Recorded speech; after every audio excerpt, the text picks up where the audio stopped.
姊妹晚安，讓我哋一齊咧站立喺神嘅面前，我哋預備我哋嘅心，預備我哋嘅靈，開聲嘅嚟到去讚美我哋嘅神。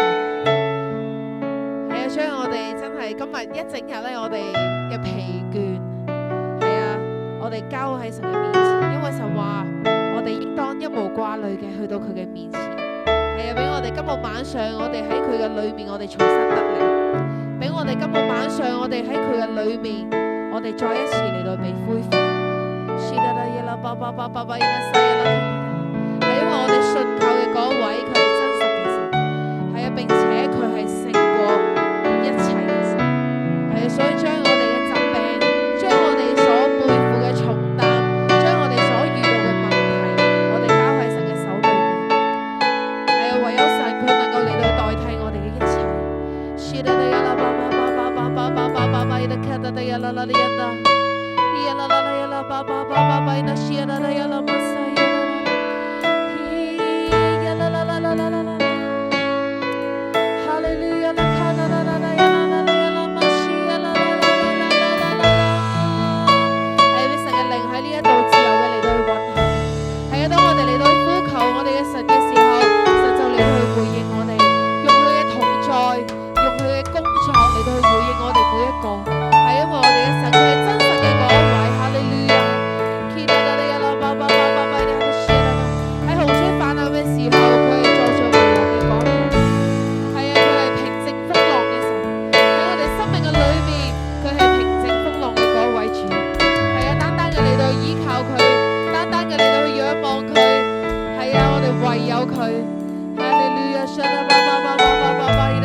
已死裏復活，高天上因你，人行走身上正我，哈利路亞，因你心恩，出生寫上你名，係單單嘅你都敬拜佢。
神係咁樣嚟到話，我嘅恩典夠你用，係啊，我嘅恩典足夠你用，係啊，所以你哋只管係啊，躲喺我翅膀嘅蔭下，係啊，我係使你安全嘅嗰位。當你去到我嘅面前，我就係使你安息嘅嗰位，所以唔需要擔心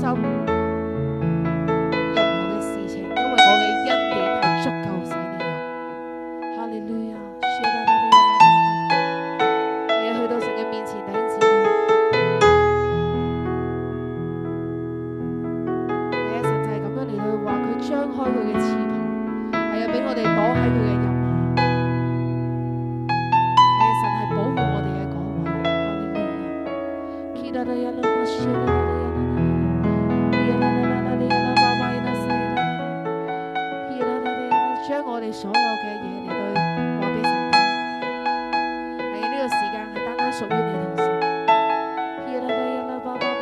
係將你嘅愛嚟到俾我，係好似得翻你同佢，係可以喺佢嘅面前，我哋坦然無懼嘅，將我哋所有嘅嘢嚟到話俾佢聽，將我哋所有嘅愛嚟到倒喺佢嘅面前，因為神話我哋喺佢裏面，我哋係安全。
低我哋所有嘅重擔，放低我哋所有嘅憂慮，係啊，放低我哋所有嘅煩惱去到神嘅面前，專心嘅嚟到去愛佢，專心嘅嚟到去尋求佢，係因為佢樂意嚟到同我哋每一個人一齊。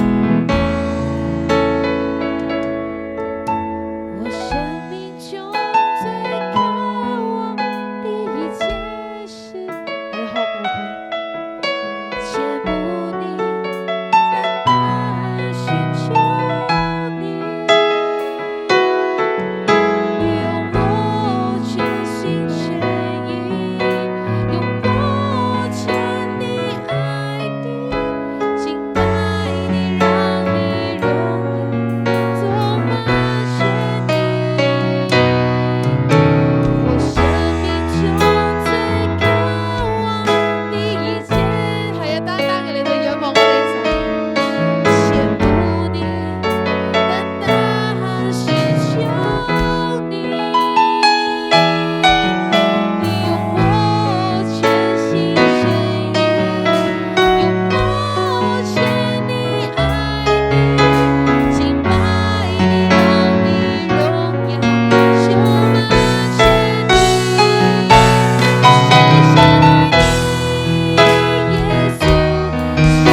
你。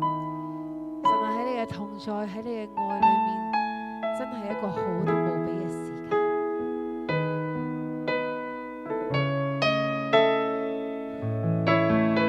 神，我哋真係好想停留喺你嘅同在裏面，永遠都唔離開。神啊，因為你嘅愛就係咁真實，神啊，你嘅愛就係咁浩大。神啊，今日晚上俾我哋知一件事，神啊，你恢復我哋對你嘅愛，恢復嗰個起初嘅愛。係啊，世界喺度改變，人喺度改變，但係神你話你嘅愛，你嘅工作，昨日、今日，直至到永遠都唔改變。主啊，憐憫我哋，神啊，我哋或許我哋真係好多時候，我哋都喺度改變緊。係啊，或許我哋好多時候，我哋都小信，但係神啊，你再一次嚟到去教導我哋，當我哋去到你嘅面前，當我哋嘅眼光對準喺你嘅裏面，神啊，你嘅同在就再一次嘅嚟到臨到我哋嘅生命嘅裏面。主啊，你幫助我哋，神啊，俾我哋嚟到去勝過喺我哋生命裏面一切嘅改變。主啊，你幫助我哋，主啊，你憐憫我哋。哈利路亞，主啊，我哋多謝你，係喺呢個晚上，神啊，用你嘅愛，用你嘅靈嚟到充滿我哋每一個，因為我哋真係好中意喺你嘅裏面。主啊，我哋多謝你，係悅納我哋對你嘅讚美，悅納我哋喺你面前嘅敬拜。主啊，用你嘅愛嚟到澆灌我哋每一個，聽我哋嘅祈禱，奉耶穌基督名字求。Amen， 哈利路亞，俾最大嘅掌聲我哋嘅主。請坐，同你隔離嗰個人講，我真係好中意同你敬拜神啊！好，咁我哋將呢個時間交俾黎寶賢姊妹。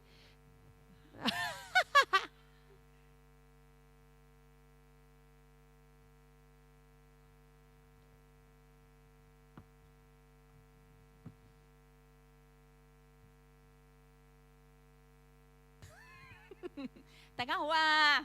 真係好開心，今晚可以見到大家。係啊，真㗎，真係好感恩。好，我哋呢，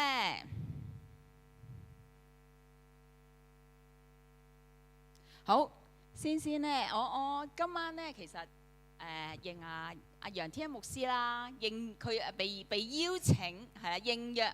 咁就係今晚咧，想同大家分享我呢一篇曾經喺2月份咧去清邁嗰陣時分享過俾一間教會嘅弟兄姊妹嘅。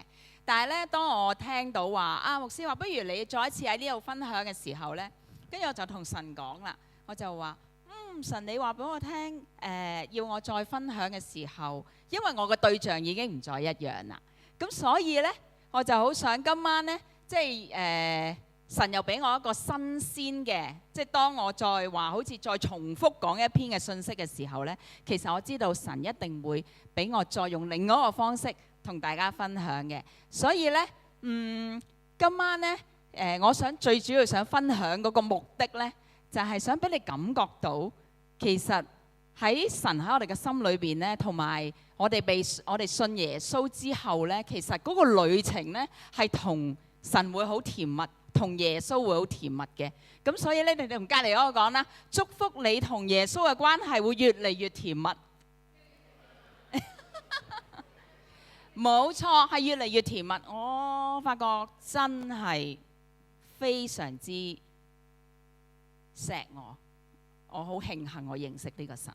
咁開始之先呢，不如我哋嚟讀一讀呢個詩篇23篇啦，好嘛？我哋一齊嚟啊！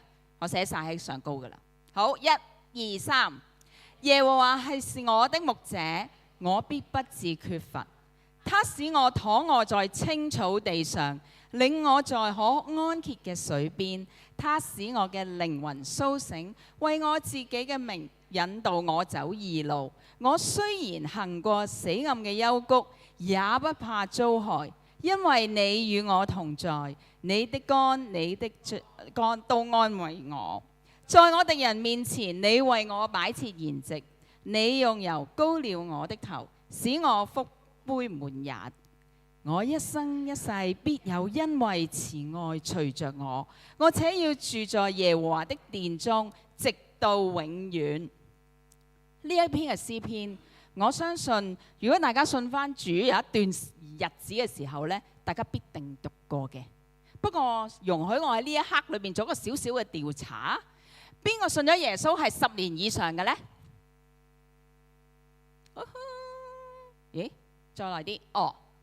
咁即係有一啲人係信咗10年以下、5年以下，唔知大家信咗5年以下嘅、10年以下嘅舉手嚇，冇噶？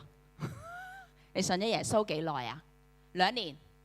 哦，大家係啦，咁啱就係有幾位都係信咗5年以下噶啦，即係可以咁講。好。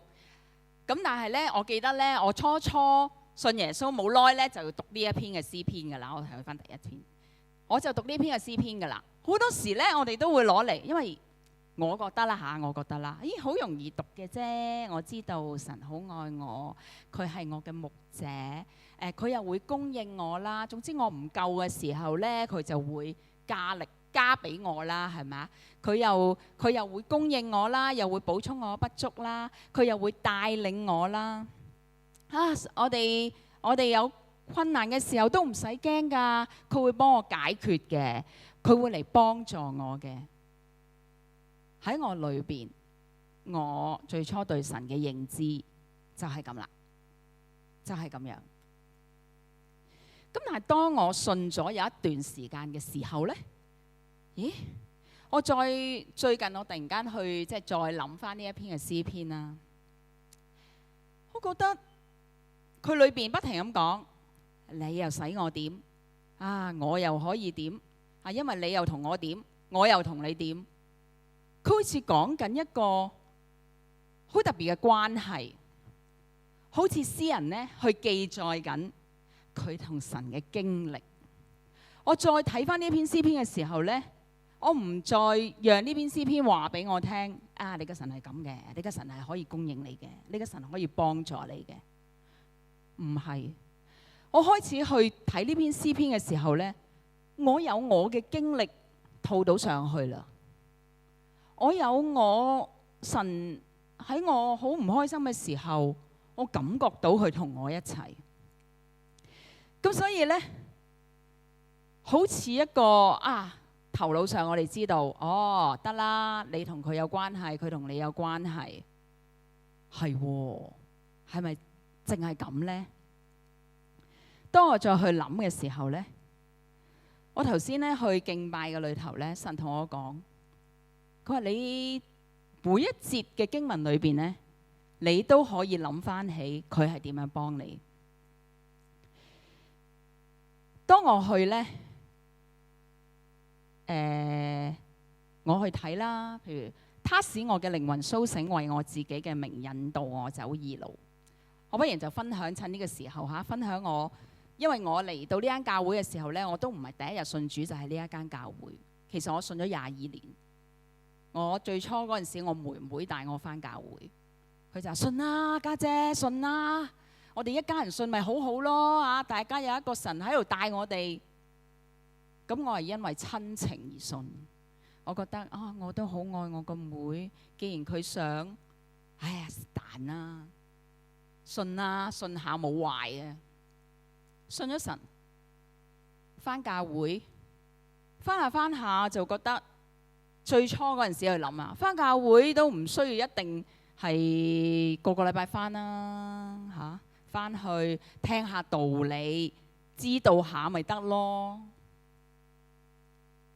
到有一個位嘅時候呢，我發覺呢，以前我會覺得我冇乜問題嘅，但係我去到一個位嘅時候呢，我發覺原來我自己唔係咁開心，因為呢，我回想我有一段婚姻啦，我有一個家庭啦，但係咪我自己覺得咁滿足呢？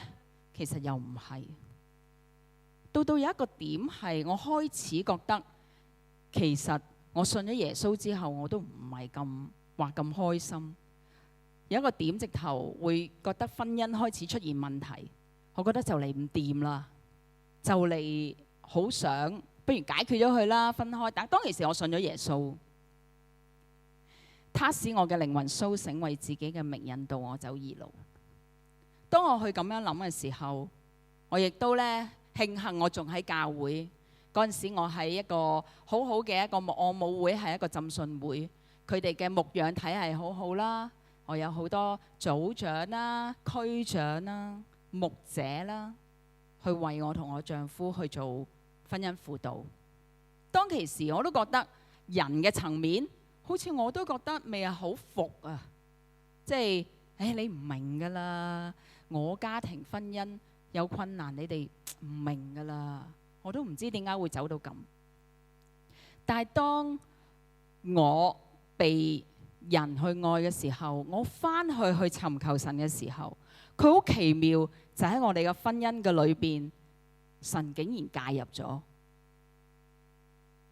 呢個奇妙係，我覺得我感受到喎，我開始由個頭腦轉咗去個心度，我開始見到，咦，我嘅婚姻原來神都知道，原來佢都覺得你係需要翻去神。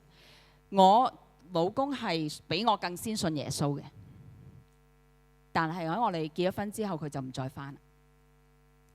但係當我婚姻去到一個位係破裂嘅時候，佢竟然神介入嘅時候，讓到佢有一日佢喺電視聽到一個訊息係關於婚姻。佢同我講，佢話：老婆，我唔係因為我想箍翻你同翻你一齊。而係佢感覺到神真係同佢講嘢，以至到佢願意再翻返去神嘅面前，同我一齊去服侍我哋嘅神。我由嗰一次開始，我覺得我對神嘅認識又改咗啦。我再翻返去睇呢一個聖經嘅裏頭呢，我真係可以揾到我過去嘅片段係揼翻入去，而唔係我只係頭腦上我去讀呢篇聖經，攞呢篇聖經出嚟安慰我哋自己。所以我去今晚分享嘅時候係，當然啦，我哋基督徒都會有高有低，每一次遇到嘅事唔會即刻就哇，即係我自己嘅經歷啦，唔會即刻就係話哇，神，我知道你係好愛我。有時我自己都會迷失咗，但係原來我哋嘅神係咁樣。佢係一路帶我哋走義路。好啦，到我婚姻裏邊出現咗有啲嘅問題之後，我老公真係再翻返去神嘅面前，我開始同神去傾偈。我諗係對於我嚟講，我話祈禱，我又唔會話真係話好一段時間坐喺度就係主啊，我奉你嘅名咧去禱告，嘟，我又唔會，我係隨時隨地都話。神啊，既然呢咁樣，你叫我老公既然都可以翻嚟同我哋一齊服侍啦，我都想知道你更多，認識你更多喎。我係咪你可唔可以幫我喺真理上高更加認識多啲你呢？跟住到去我嘅工作嘅上高，我個同事就介紹咗一個牧師俾我認識，原來佢係台灣嚟一個牧者。其實真係完全我自己知道佢為佢嘅名引我走義路嘅時候呢，我真係冇我真係冇話去刻意我去想話喺神啊，你幫我啦，我想咁，我想咁，我其實冇，我只係想話你帶我。既然神原來你係咁樣嘅神嚟㗎，我覺得我對你嘅認識太少啦。我好想去認識你，點知就係有一個牧者，本來我係諗住幫佢，因為佢喺台灣嚟香港，即係因為佢要服侍啦，所以嚟定居。我嘅同事又叫我，不如你同佢住得咁近，不如你去幫下佢啦。佢喺香港人生路不熟，語言又唔溝通。我只不過係去幫佢嘅時候，呢一個原來佢嚟香港係做一個院牧，佢就係一個機構裏邊係做一啲嘅聖經學院。神就係俾我咁樣去連上佢，以至呢，佢鼓勵我，既然你想一心尋求嘅，不如你嚟我度去學啦，去認識啦。就係咁樣一個連結之後，我就開始咗我嘅唔做嘢嘅生涯啦。我就喺嗰度讀咗4年聖經學院。我就係想今晚我真係想分享嘅就係，當我哋再一次嚟睇返呢一個詩篇嘅時候，你能唔能夠將你嘅人生或者啲你同神嘅回憶係放返落去呢？再講我嚟到呢一個教會，其實都唔係，我只係同神講，我好想一個教會能夠幫助我更加成長同埋認識神。我就係每一次我返工嘅時候，神啊，我好想你話俾我聽，我應該點樣去行，點樣去，我讀完4年之後，我好想有一個教會係讓我可以幫我成長。我唔係單單係淨係尋求服侍嗰方面，神你擺我喺嗰度，你有嘢要我去學嘅，你幫我連上，點知就係楊天恩牧師。全部真係全部唔係我自己去揾，而係我呢個係成為我好微小嘅禱告。每一次我就係咁樣同神去講，神冇答我，但係我用我對腳去揾，或者係用我對腳去回應。我最初碰上楊天恩牧師嗰陣時候，係我喺週五復興聚會裏邊認識佢。就係我去讀嗰個聖經學院，裏邊有一個傳道帶我去週五復興。我係完全唔識得，我冇接觸神召會任何一個，冇一個聯繫喺當中。但係原來神就係咁樣，佢為佢嘅名引導我去走義路，而呢條義路係佢話最啱我。有時我哋會諗啊，我哋係咪行緊一條公義嘅道路、正確嘅道路？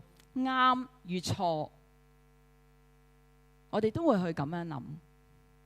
但係神知道乜嘢路係最啱我哋行。當我哋去咁樣行下嘅時候，神俾我喺呢度真係有一個好好嘅成長，有好好嘅突破。當我行過死蔭嘅幽谷，我都唔怕遭害。我喺轉教會嘅過程嘅裏邊，我受傷害，我不被認同。以前服侍咗好多年嘅弟兄姊妹，佢覺得我唔忠心啦，即係又唔夠寬容，又唔夠忍耐啦，以至到我最後一次離開教會嘅時候，我係發脾氣離開。我覺得對於我嚟講，我覺得係好丟臉嘅一件事，因為我不嬲個人都好溫柔。但係竟然我係咁樣做得出，所以呢，我係因為呢件事去同楊天恩牧師傾偈，以至到佢就話我將會有一個教會成立，仲要係喺荔枝角。呢個都係我同神去傾偈嘅時候，神啊，俾翻我可以感覺到我着拖鞋都可以翻到教會嘅好處啊！以前我翻西灣河，我住九龍，我好羨慕啊！我翻過對面就翻屋企噶啦咁樣。呢個真係透過平時同神傾偈，就係咁。我有好多嘢係會覺得神啊，其實你喺度鼓勵緊我。又或者有啲嘢係我頭先講話要祝福大家去同神嘅關係好甜蜜。我又記得有一次呢，我都係每次我生日我都會為自己祈禱。我生日就話神啊，你送我一份生日禮物啦，因為通常呢8月嘅時候呢就最多特會啊，跟住呢有好多嗰啲呢咩讚美之泉啊，嗰啲咩演唱會嗰啲嚟噶嘛，因為暑假啊嘛，每一次我都會遇着呢啲。咁我同神講啊，我唔去做第二啲嘢，我係要翻去同你一齊慶祝我嘅生日。我真係咁樣去祈。點知有一年讚美之泉，我去聽佢哋嗰個唱啦。跟住咧，阿游牧師就企出嚟分享，佢就話：我今日祈禱嗰陣時咧，有一個感動。佢話咧，大家邊個今日係要今日喎，要今日生日嗰啲先計數喎，要今日。跟住佢話：如果你係今日生日，你坐喺呢度嘅，我要送你一份禮物，就係佢哋嘅 CD 啦。咁當然，全場都冇人舉。哇！直落嚇到咧，冒晒汗。跟住我身邊啲人，你啊咁樣，全場成萬人，就係得我舉手。係我真係生日，我想俾張身份證你睇，我冇講大話。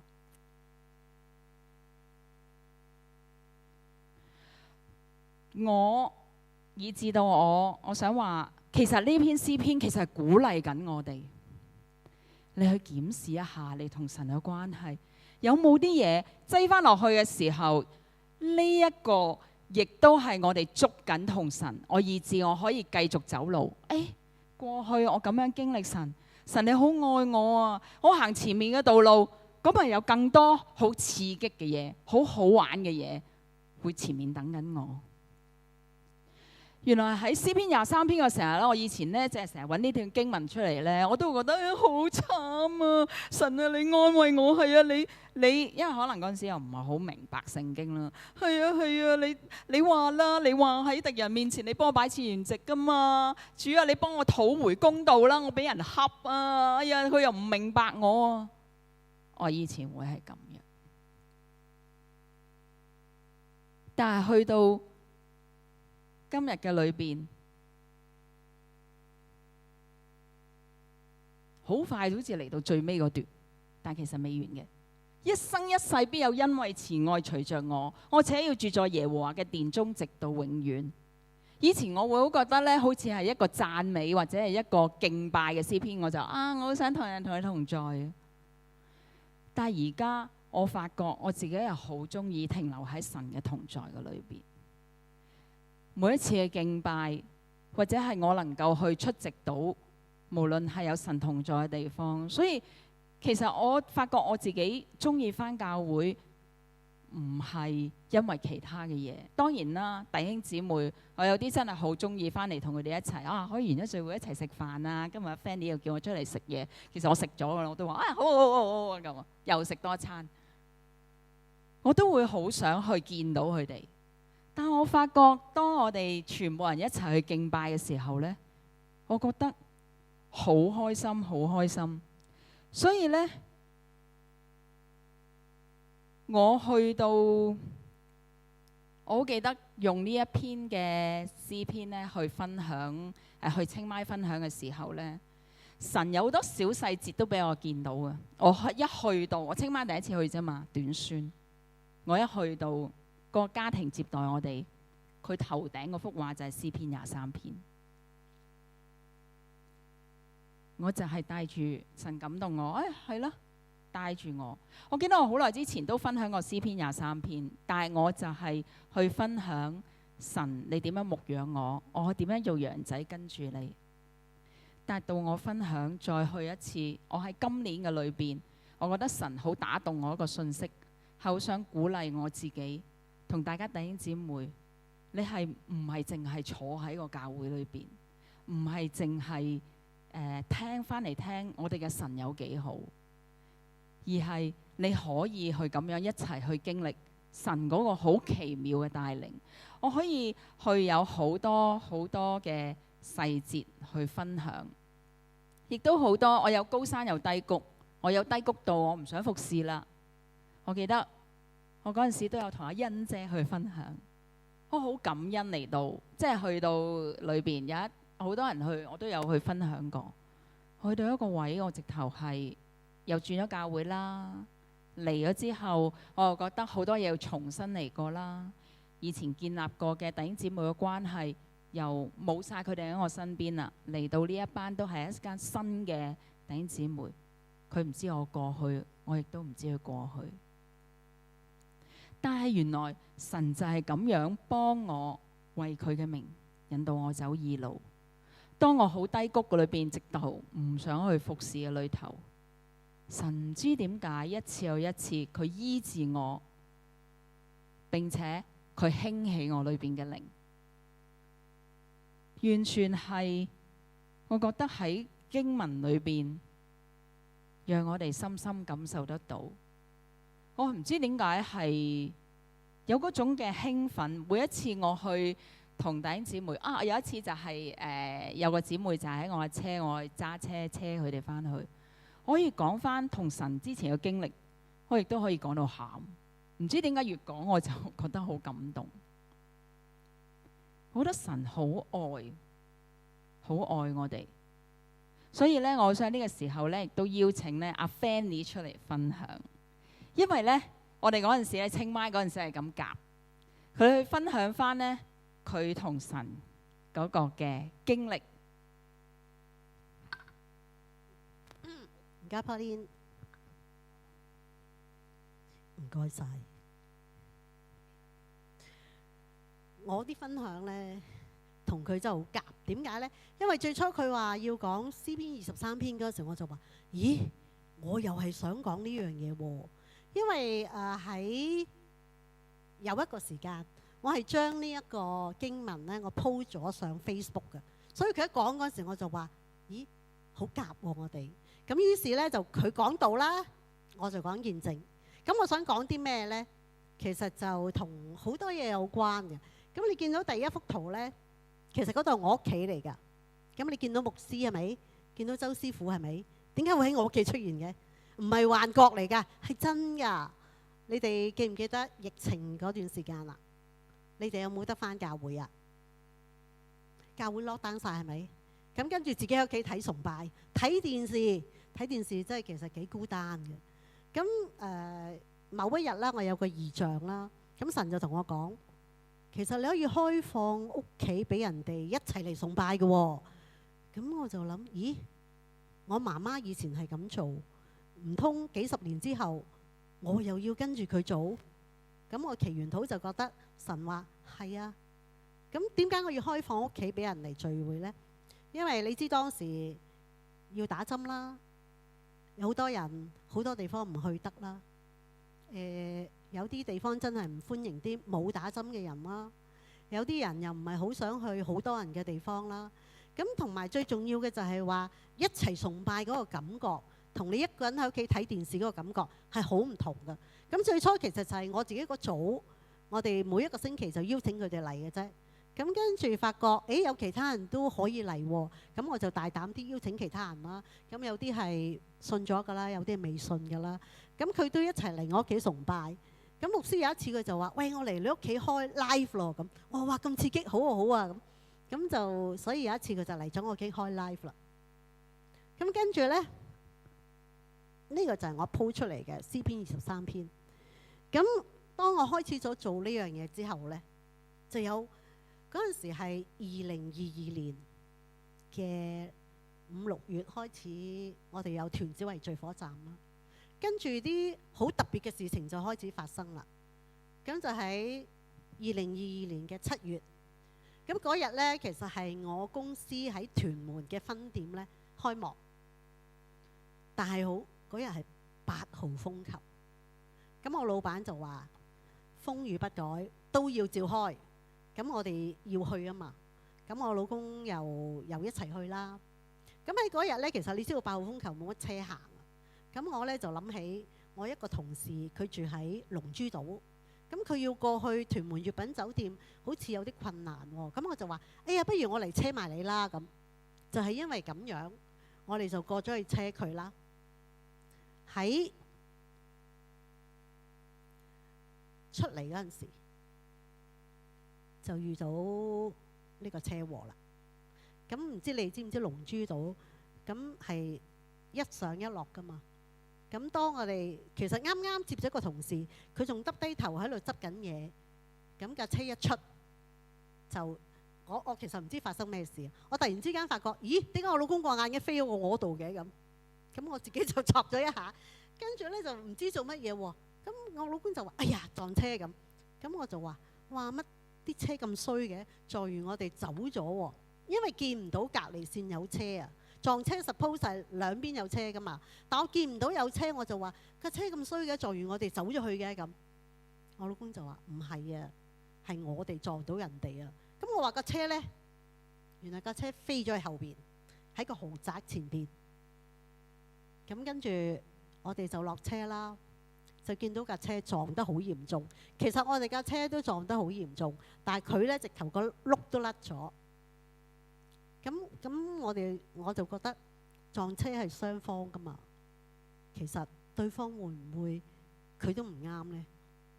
因為我唔識揸車，我就會覺得人就係咁噶啦，將啲嘢去怪罪於人啊嘛。其實未必關我事嘅。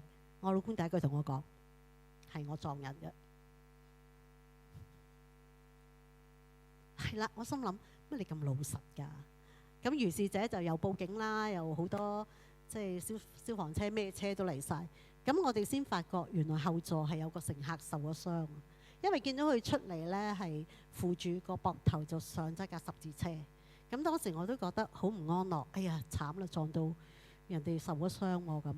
但係跟住呢，我哋又個差人就同我哋講得㗎啦，搞掂晒啲嘢，你哋可以走㗎啦咁喎。我話走得㗎啦，佢話走得㗎啦。我話咁點啊？跟住你咪等告票咯，等罰你咩危險駕駛諸如此類啦。咁但係我哋就好忙於翻去嗰個開幕，咁我哋就走咗啦。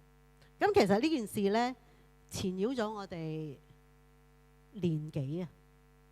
咁因為撞完車之後，跟住又疫情啦，好多嘢褪到我哋7月撞車。咁但係當時呢係一個8號風球嘅早上。咁好多人就同我講：你大件事啦，8號風球撞車冇得賠㗎。咁我就諗死啦，對面嗰個 Benz 嚟嘅喎，冇得賠。咁要幾多錢維修啊？唔知。咁好多人都話應該冇得賠，好多人都話俾我聽應該冇得賠。咁我哋就懷住呢個好擔心啦。當你擔心嗰陣時，你會做咩啊？正面係祈禱啦。負面就鬧神啦，有冇搞錯啊？整啲咁嘅嘢我嘆，我都係好心去接人啫嘛，我接埋個同事，點解要我撞車啫？即係喺嗰個過程裡面，你就要學識去依靠啦、忍耐啦。咁但係事情嘅發生會係點呢？冇人知噶嘛。咁所以就係我哋祈禱，唔單止我哋祈禱，係教會裡面嘅弟兄姊妹全部都一齊為呢件事去祈禱。咁我覺得其實係真係好感恩啊！邊個理你啫？我老公仲要話係佢唔啱喎，人哋心諗你抵死啦你！冇人嘅，除咗一啲人咪安慰下你，誒冇事嘅或者，咁邊個會理你啊？但係神佢真係好好，佢會藉住弟兄姊妹俾我哋嗰個祈禱同安慰，令我哋都會覺得唔好咁擔心啦。咁其實跟住件事會發展係點呢？其實我哋真係唔知道。咁好啦，7月2號發生咗呢單意外啦，跟住重大件事，你冇諗過7月16號有一個星期六嘅早上，咁正常星期六呢，我就要返工，唔知點解嗰日呢，我就唔使返工喎。咁7月當然啦，暑假應該係比較熱啲嘅日子啦，係咪？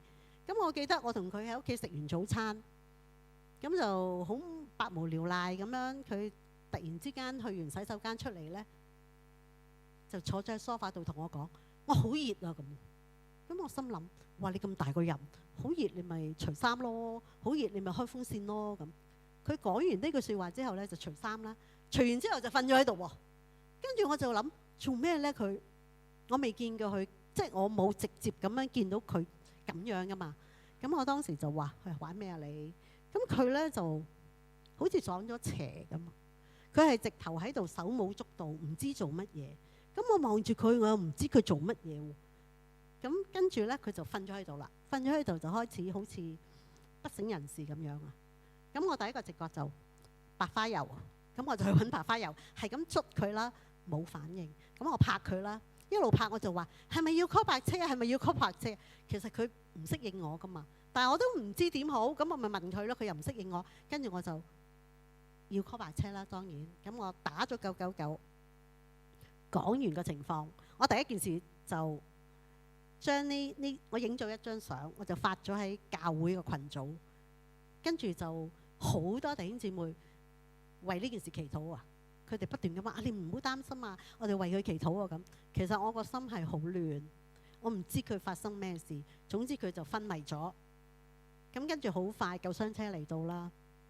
咁啊，你見到有好多大漢係咪？佢哋一嚟到就同佢 check 咩呢？同佢 check 血糖，因為本身佢係有糖尿病嘅。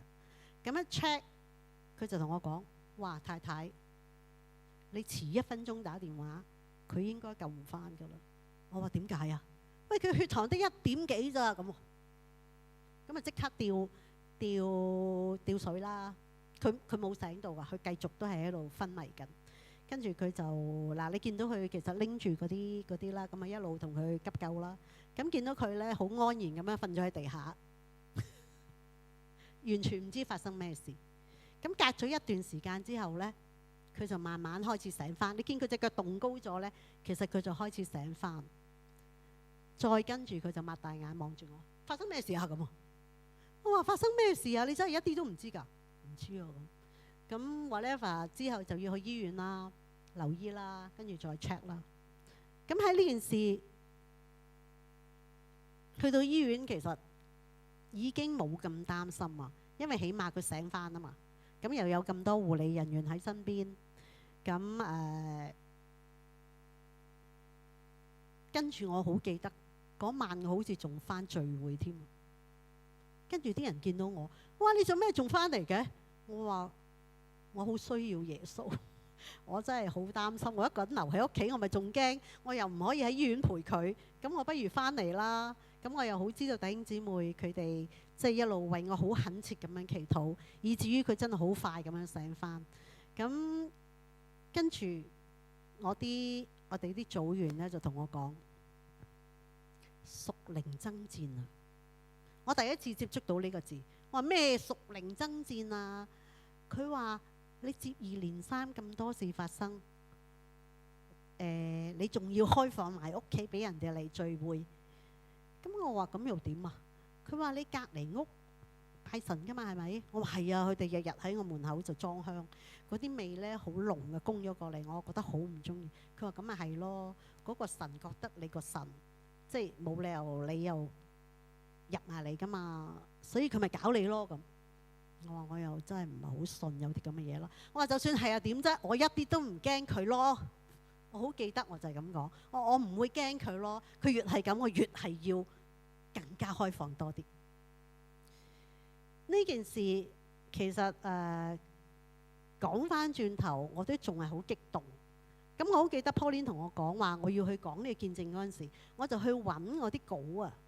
跟住我揾唔到喎，咁我就話原來我當時冇寫過任何稿嘅喎。佢話你唔使寫咧，對住幅相你咪識講咯。我話係啊，真係好深刻。咁雖然已經過咗一段時間，但係講翻我依然係好似好有感受係嘛？咁我講翻架車嘅事啊。去到2023年嘅3月尾，咁我收到保險公司一封信。佢就話嗱，你呢件事呢，而家就咁嘅車就要你賠償㗎啦。你估賠幾多錢？一架 Benz 撞到佢個轆甩咗，跟住佢應該翻去正廠維修啦。我唔知幾多錢咯，唔係好多啫，其實24萬。跟住我心諗有冇搞錯24萬？佢都真係好離譜喎。我跟住開始就好擔心。我話死啦，點算啊？24萬喎。跟住有個朋友同我講，佢話不如你宣告破產啊咁。我黐線嘅，有冇搞錯啊？24萬宣告破，佢話你破產人哋又唔使你賠。我話240萬都諗一諗啊，24萬好似唔好值得喎。跟住我就揾咗好多朋友去問啦，咁佢哋就話應該唔使你賠嘅，保險包㗎嘛。咁但係都係帶住一個疑問，都係心裏面好擔心，因為始終我老公就上咗庭，認咗罪，罰咗錢，扣咗分。啲朋友同佢講啊，喂，你唔使上庭㗎，你上庭唔使認罪㗎，邊個知啫？但係耶穌知啊。我喺呢一刻先見到，先睇到原來我老公咁老實嘅喎。即係如果俾我自己諗，我會唔會講呢個大話呢？但係佢唔會咯，可能佢係會知道神係知道佢做緊啲乜嘢，而因為佢相信神，就算係罰錢又如何啊？佢話佢願意接受呢個懲罰喎，因為個錢大家一齊出，唔係使佢出嘅，可能佢諗。咁但係就係因為咁，神真係做咗一件好奇妙嘅事。去到4月尾，咁其實架車點解會咁奇怪呢？其實呢，呢架車啊，話説呢架車呢，就唔係我哋嘅，就係因為我哋架車呢，就俾我哥哥拎咗去劏，因為你知換車咪換電動車咪有咩嘅？咁其實之前我老公突然之間唔知做咩隻眼呢，雙重影啊，佢睇唔到條路啊，跟住佢同我講：老婆，我以後應該都揸唔到車噶啦。咁我心諗，咁冇辦法啦，揸唔到車咪阿哥話要架車咪俾咗佢去劏咯咁。咁所以跟住又奇妙地，神又醫治咗佢喎，佢又睇得到嘢，佢又揸得車喎。咁當佢揸得車嗰陣時候冇車落，咁阿哥就你知啦，架車佢攞咗啊嘛，佢就話：誒唔緊要，我公司有啊，俾架車你揸啦咁。就係俾咗呢架車我哋揸，就係咁樣就撞咗車。咁可能佢又唔係咁熟悉架車啦，同埋嗰日真係大風大雨。佢話咩啊？線飄啊，係啦。佢話飄，咁架車就飄咗去隔離線，就撞到隔離嚇。咁最終呢，我哋俾咗2000幾蚊，24萬。終於賠晒，就俾咗2000幾蚊啫。咁啊，我哥幫我俾埋添，咁我就嗱聲請佢食飯啦。咁我覺得呢件事係真係俾我睇到神嗰個信實。雖然喺個過程裡面有成年幾嘅時間，我哋一路都仲係好擔心，又唔好咁使錢，因為好驚要俾24萬。但係神佢真係令到我哋1毫子都唔使出。跟住件事又好似完晒啦，係咪？到舊年又嚟一封信喎，律師樓又俾一封信我，民事訴訟我老公。咁點解呢？原來當時我咪話有個乘客受咗傷嘅，咁佢呢就入稟，即係揾咗個律師啦。咁個律師就話要告我哋。其實當時保險個 agent 已經同我哋講會追究個司機嘅。咁有個朋友同我講：哇！佢追究你呢，可以追究好多嘢㗎。我話點解啊？嗱，佢可以咩創傷後遺症啦、心理問題啦、又唔返得工啦、人工啦。我話咁即係幾多錢啊？哇，過百萬都有㗎喎！哇，我仲驚。咁但係可能啫，唔知㗎嘛。但係封信嚟咗，我睇完封信，我好感恩。我點解感恩呢？第一，後座嘅乘客佢唔係做律師。佢唔係做醫生。如果佢係做律師同醫生，你諗下佢日薪幾多錢？仲有喎，佢 claim 我嗰個時間呢，佢仲要係因為疫情佢減咗人工，佢一個半 part time 咁嘅形式返工。佢真係好老實咯，即係照計 claim 保險應該 claim 盡佢㗎嘛。佢真係唔係喎，佢 claim 唔知10000零蚊一個月，佢減咗人工好似8000幾蚊。跟住 claim 咗我11個月8萬幾，咁佢就話呢個呢，你就要俾翻個乘客，因為佢因為受咗傷佢返唔到工。咁到呢一刻我就覺得都抵俾嘅，應該要俾嘅。咁人哋真係返唔到工又好慘噶嘛。咁如果賠償8萬幾，對我哋嚟講都應該嘅。咁今次到我係咁諗啦。咁跟住我又諗下，咦咁即係點呢？我不如打去保險公司問下啦。咁保險公司就話唔關你事嘅喎。我話唔關我事嘅咩？佢話你有買保險㗎嘛？你上次嗰個都賠償晒咯，今次應該都唔使你俾㗎啦。我話真係㗎，係咪真係㗎？我要儲錢嘅喎。佢話應該唔使你㗎啦。咁哇，我又覺得哇真係好哈利路亞，即係從呢一件事，我又再一次睇到神嗰個真實，佢對我哋嗰種愛啊，即係好似 Pauline 所講，你同佢個關係係點樣呢？有時可能你淨係流於我哋去背聖經啦，去聽道啦，但係當你有見證講，就代表呢個係歷史嚟嘅，係代表真係件事情發生咗，同你自己有關。雖然好似同我唔係好切實，但係同我老公，咪即係我好記得，我即係之前同阿 Pauline 分享過，我同神講喎，次啲嘢都唔係我自己嘅，都係我老公嘅。神你一定愛我，愛得少過我老公啦。邊冇人咁傻㗎係嘛？咁樣都會妒忌，但係其實諗翻轉頭，我老公好咪即係我好，我好咪即係成個家庭好。有問題其實係一連串㗎嘛，唔係佢一個人嘅問題啊嘛。咁所以我係好感恩神藉住2022年發生嘅事，俾我去睇到佢嗰個真實喺我哋生命裏面，佢一次又一次做咗好多好奇妙嘅事，令我哋係好感恩嘅。我分享到呢度。係啦，我聽到咧，真係阿 Fanny 咧係，我聽到每一次佢可能分享，大家會覺得啊，係咪即係呢啲事情最好冇發生喺佢身上啦？真係好艱難喎，折磨咗年幾兩年喎。但係我每一次咧去聽佢嘅分享咧，佢都話：我睇到神好愛我睇到神好信實，我睇到神咧係照顧緊我嘅家庭。有時係我哋信咗耶穌，或者係一段時間啦。以前即係好似阿牧師成日講啊嘛，冇事有事夏迎春，冇事有事冇事夏迎春，終無厭啊！大家知啦，係咪？即係大家都去，即係我哋會諗係啊，神你嚟幫我解決方法，解決一啲我唔可以做到嘅嘢。但係我想講喺今日，我哋要去改變一下，或者去渴求更多。成日我哋講渴慕，你渴慕啦，你渴慕啦，個名詞好似認我哋點樣渴慕啫？係咪做多啲服侍啊？係咪去揾多啲嘢嚟做？成日祈禱啊，或者係我勤力啲返教會啊？呢個就代表渴慕呢？原來喺渴慕嘅裏邊，就係你同神嘅關係。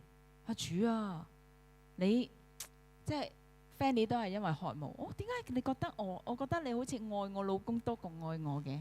其實佢係想講，主啊，你親自嚟愛我多啲啦，俾我經歷你多啲啦。係呢一種渴慕，係呢一種每一次翻嚟崇拜，或者係翻到嚟去聽神嘅話語嘅裏邊啊，主啊，你同我傾，你同我講嘢啊！啱啱新鮮滾熱辣，點解陣間我要揀一首歌回應嘅詩歌呢？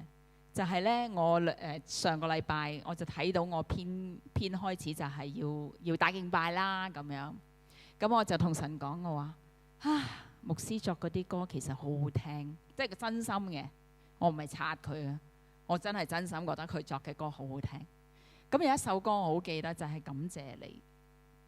咁我覺得嗰首歌呢，我曾經同牧師話遲啲我大敬拜呢，我都好想帶呢首歌啊咁樣。但我突然間又失咗憶，又唔醒起嗰首歌，淨係記得嗰首歌令到我好感動。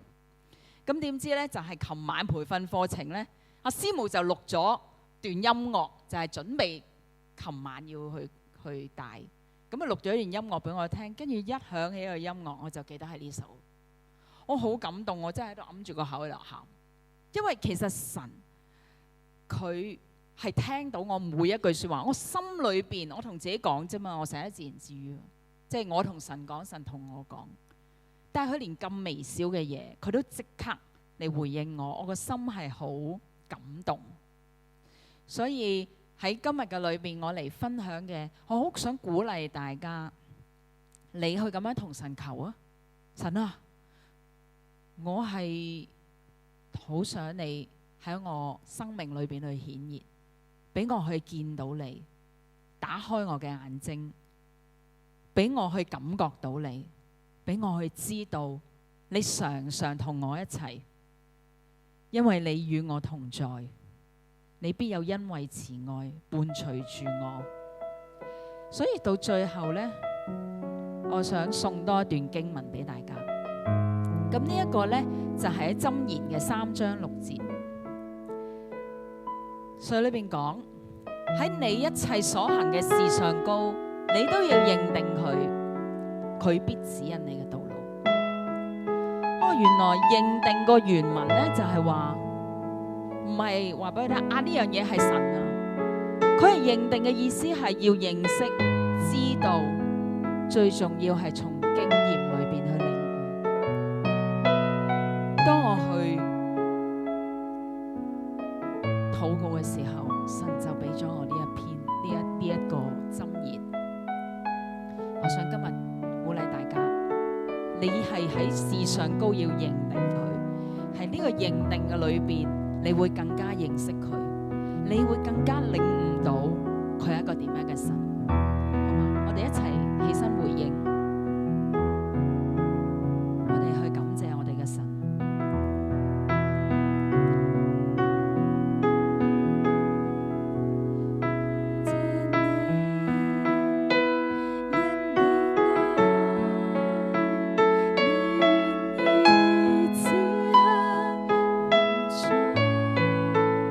恩你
供應我哋更多。呢個供應唔係喺物質，唔係單單物質嘅裏面，係啊，主你供應我哋係喺我哋嘅靈裏面，係我哋對你嘅渴慕。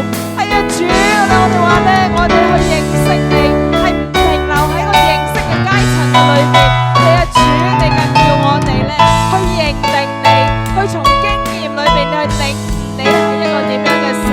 係啊，主幫助我哋，係啊，叫我哋咧去行你嘅義路嗰陣時咧，我哋唔係戰戰兢兢，唔係帶住一個懼怕，係主啊，我哋對你有期望啊，因為你喺聖經嘅裏面，你講你係咁嘅神，主啊，俾我哋經歷到你。係啊，主，我哋唔滿足喺我哋單單我哋嘅基督徒嘅裏面。係啊，主，我哋要建立同神你嘅親密嘅關係。主啊，好似摩西一樣，你話佢係你嘅朋友啊，主。係啊，你話亞伯拉罕係佢知道你嘅心啊。係啊，主，佢係知道你嘅心，佢知道你係一個點樣嘅神，從而佢去禱告，係從我開始，係同我家庭開始，係同我嘅社區開始，係從我教會開始，以至到我哋嘅國家，我哋嘅鄰國。係啊，主，我哋好想去咁樣去經歷你。係啊，神，求你呢一刻聖靈澆灌我哋，使我哋嘅裏面嘅渴慕係一日一日去加增。我奉主耶穌基督嘅名去祝福我哋每一個，係我哋能夠經歷神嘅豐豐富富。係啊，你嘅愛係永不止息嘅。主，我哋要宣告，你係大能嘅，你係全能嘅，你唔係為我哋解決嘅問題，係主你要俾我哋期望得着你更多嘅。所以主，我哋感謝你，我哋讚美你，我哋去咁樣去敬拜你，係因為你配得，係因你永遠可靠。我哋再嚟，因你永遠可靠。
主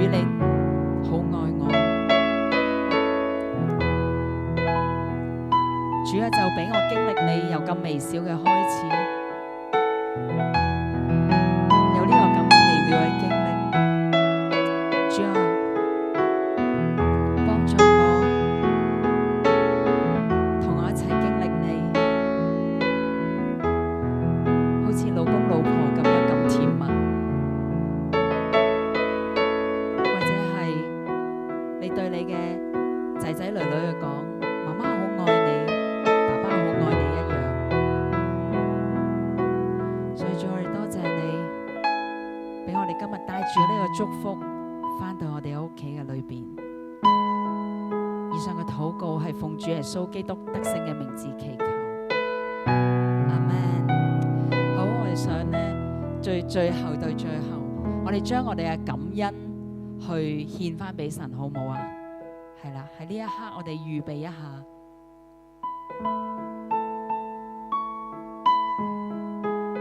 將我哋頭先所聽到，無論你過往嘅經歷或者將來嘅經歷，你呢一刻有感動嘅，你出嚟用金錢嘅奉獻也好，或者你覺得神感動你喺呢度做個禱告，你向神去祈求，所以你可以出嚟奉獻。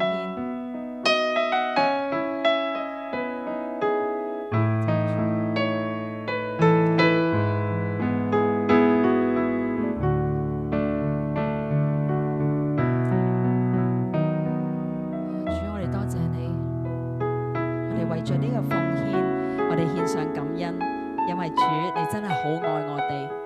多謝主，聽我哋嘅禱告敬拜，奉主耶穌基督得勝嘅名字祈求，阿們。祝福大家。好，我哋今晚去到呢一度。